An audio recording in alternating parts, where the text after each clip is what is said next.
Halo semua, balik lagi di ini gimana? Tempatnya ngobrolin hal-hal yang bikin kepala kita gimana ya? Tapi seru. Pernah nggak sih kalian mikir gimana caranya ekonomi Indonesia tetap kuat di tengah badai global? Krisis dunia dan harga-harga yang naik turun nggak karuan. Kayaknya di mana-mana lagi susah. Tapi kok Indonesia kelihatannya masih baik-baik aja.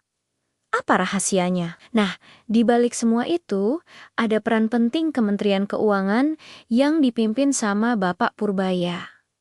Pasti banyak yang penasaran kan? Siapa sih sosok di balik layar yang menjaga dompet negara ini?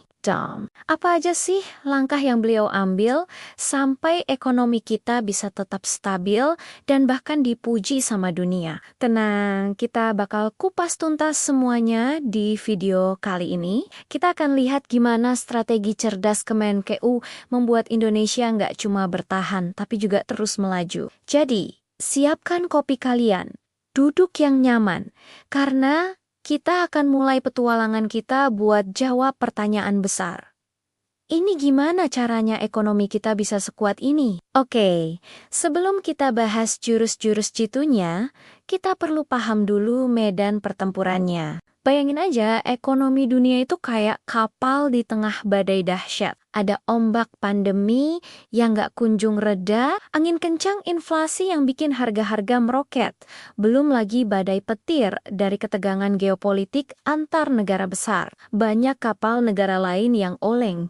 Bahkan ada yang hampir karam. Indonesia, sebagai bagian dari pelayaran global ini, tentu aja kena imbasnya. Harga barang impor naik, biaya energi membengkak, dan investor global jadi lebih hati-hati. Rasanya kayak lagi jalan di atas tali, salah sedikit bisa jatuh. Tapi uniknya kapal Indonesia ini masih bisa jaga keseimbangan. Kok bisa? Nah, disinilah peran nahoda dan krunya jadi penentu. Mereka harus sigap baca arah angin.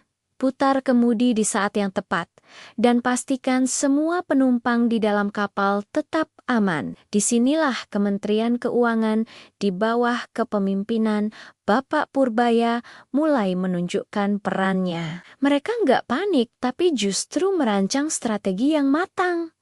Apa langkah pertama mereka? Yuk, kita bedah. Langkah cerdas pertama adalah kebijakan fiskal yang adaptif. Apaan tuh? Gampangnya gini. Kemenkeu di bawah komando Bapak Purbaya itu jago banget ngatur anggaran pendapatan dan belanja negara atau APBN. Ibaratnya, APBN itu dompet negara. Kemenkeu tahu persis kapan harus hemat dan kapan harus keluarin uang buat bantu rakyat. Waktu pandemi misalnya, pendapatan negara lagi seret. Tapi kebutuhan rakyat buat kesehatan dan bantuan sosial justru melonjak. Disinilah kejelian mereka diuji. Salah satu langkah beraninya adalah mengalihkan subsidi. Subsidi yang tadinya mungkin kurang tepat sasaran, dialihkan buat program kesehatan, vaksinasi, dan bantuan langsung tunai buat masyarakat yang paling membutuhkan. Selain itu, mereka juga melakukan efisiensi belanja pemerintah. Pos-pos pengeluaran yang enggak mendesak, kayak perjalanan dinas atau ropet-ropet yang bisa dilakukan online, dipangkas habis-habisan. Uangnya dialihkan lagi buat hal yang lebih produktif. Nggak cuma itu, mereka juga cerdik melihat potensi baru, yaitu dengan meningkatkan pajak dari sektor digital. Platform-platform raksasa yang selama ini beroperasi di Indonesia akhirnya ikut berkontribusi buat pendapatan negara. Jadi, dompet negara nggak cuma dijaga biar nggak bocor, tapi juga diisi dari sumber-sumber baru. Ini baru langkah pertama. Udah keren banget kan? Lanjut ke langkah kedua yang nggak kalah penting, dukungan penuh buat UMKM dan sektor produktif. Bapak Purbaya dan timnya sadar betul kalau tulang punggung ekonomi Indonesia itu bukan cuma perusihan-perusihan raksasa, tapi justru jutaan usaha mikro, kecil, dan menengah yang tersebar di seluruh pelosok negeri. Ibaratnya, ekonomi itu kayak warung kopi kalau banyak yang buka, pasti ramai yang nongkrong dan roda ekonomi berputar kencang. Karena itu, Kemenkeu menggelontorkan berbagai program buat ngebantu para pejuang ekonomi ini. Lewat Program Pemulihan Ekonomi Nasional atau PEN, mereka ngasih bantuan modal kerja dengan bunga super ringan. Jadi, ibu-ibu penjual gorengan atau anak muda yang baru buka coffee shop bisa tetap bertahan, bahkan berkembang di tengah krisis. Nggak cuma modal, mereka juga dikasih insentif pajak. Pajaknya diringankan, bahkan ada yang dibebaskan sementara, biar nafas mereka lebih panjang. Hasilnya, kita bisa lihat sendiri, banyak UMKM yang tadinya hampir gulung tikar justru bangkit dan berinovasi. Mereka mulai jualan online, menciptakan produk baru, dan yang paling penting, mereka tetap bisa membuka lapangan kerja buat tetangga dan lingkungan sekitarnya. Inilah bukti nyata kalau kebijakan yang tepat sasaran itu bisa langsung terasa dampaknya. Kemenkeu nggak cuma ngasih ikan, tapi juga ngasih kail biar UMKM bisa mandiri dan terus tumbuh. Langkah ketiga yang jadi kunci sukses adalah reformasi dan transparansi. Dulu, kalau kita ngomongin uang negara, rasanya gelap dan misterius. Kita nggak tahu uang pajak kita dipakai buat apa, alokasinya kemana, dan pengawasannya gimana. Nah, Bapak Purbaya dan Kemenkeu berusaha mengubah itu semua. Mereka sadar kepercayaan publik itu mahal harganya, dan cara buat mendapatkannya adalah dengan keterbukaan. Salah satu terobosan besarnya adalah digitalisasi keuangan. Hampir semua proses penganggaran dan belanja pemerintah dilakukan secara elektronik lewat sistem e-budgeting. Manfaatnya apa? Banyak. Pertama, jadi lebih efisien. Proses yang dulu butuh berlembar-lembar kertas dan waktu berhari-hari, sekarang bisa selesai dalam hitungan jam. Kedua, dan ini yang paling penting, pengawasannya jadi jauh lebih baik. Setiap rupiah yang keluar dari kas negara itu tercatat secara digital. Alurnya jelas, tujuannya jelas. Ibaratnya nih, sekarang uang negara itu bisa dilacak kayak kita ngelacak paket online. Semua tercatat, dari mana asalnya, berhenti di mana, dan sampai ke siapa. Dengan sistem yang transparan begini, ruang gerak untuk korupsi dan penyelewengan jadi makin sempit. Ini adalah langkah fundamental untuk membangun pemerintahan yang bersih dan akuntabel. Keren kan? Terakhir, tapi bukan berarti nggak penting, adalah langkah keempat.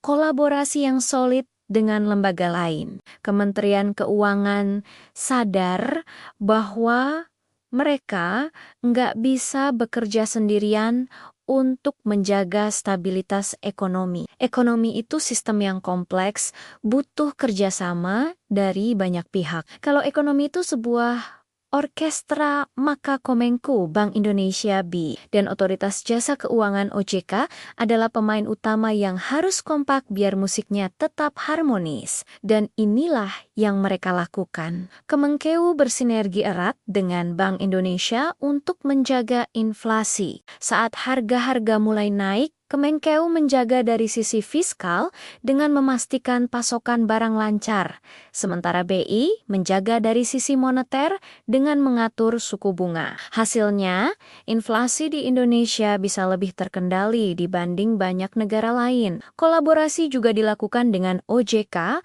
untuk memastikan sektor keuangan tetap sehat dan stabil. Mereka bareng-bareng mengawasi bank dan lembaga keuangan lainnya agar tidak terjadi krisis. Gak cuma di dalam negeri, Kemenkeu juga aktif menjalin hubungan dengan lembaga-lembaga internasional seperti Bank Dunia dan IMF. Tujuannya adalah untuk menarik investasi asing yang berkualitas, sehingga bisa membuka lebih banyak lapangan kerja dan mendorong pertumbuhan ekonomi jangka panjang. Kerja tim yang solid inilah yang jadi salah satu resep rahasia kekuatan ekonomi kita. Nah, dari 4 langkah besar tadi, kebijakan fiskal yang adaptif, dukungan penuh ke UMKM, reformasi birokrasi yang transparan, sampai kolaborasi fondasi yang solid, kita bisa lihat gimana strategi Kementerian Keuangan di bawah kepemimpinan Bapak Purbaya begitu komprehensif. Ini bukan cuma soal kebijakan di atas kertas,